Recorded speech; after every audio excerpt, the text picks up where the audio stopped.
Always been a doer. I've always spoke truth to power. I've always used my political power. LA City Councilman Kevin De León on the philosophy that will help guide him if he becomes the next mayor of Los Angeles. I've always wanted to be in the position of leadership during moments of great crisis. And that moment is now.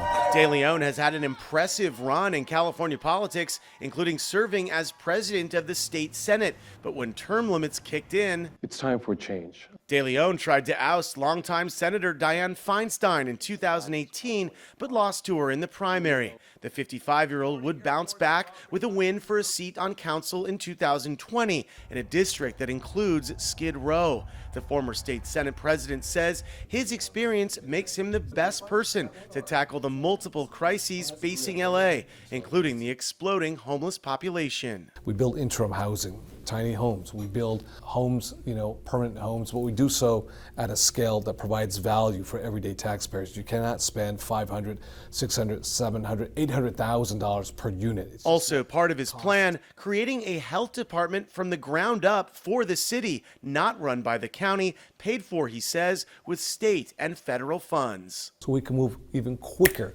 when it comes to deploying an army of mental health specialists dealing with the crises that are on our streets today, because the city streets of Los Angeles are in fact the open air asylum of the mental health department. De León stops short of calling for the arrest of the unhoused if they are offered a bed but refuse, but also says, if you have someone who can't take care of themselves and who's sexually assaulted on any given night on our city streets, our alleyways, and our parks, then we have to intervene to take care of that individual and get them off the streets and put them in an environment that's safer, that's more conducive for their own recovery. On crime and the LAPD, De León says the focus should be on hiring more mental health workers.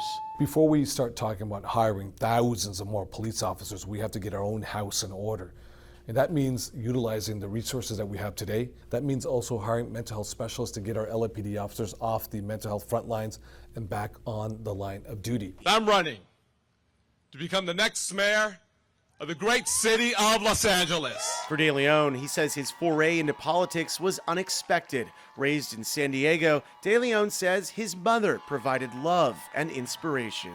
I'm the youngest child of a single immigrant mother with a third grade education, a woman who worked her fingers to the bone, spending the vast majority of her life taking care of the very wealthy. Never forgetting that upbringing, De León says the gap between rich and poor has never been wider, and it resonates deeply with him. This race is a metaphor, if you will, between the haves and have-nots. It's a metaphor with coronavirus. Like the rich got richer, the poor got poorer, and the middle class of LA actually got smaller.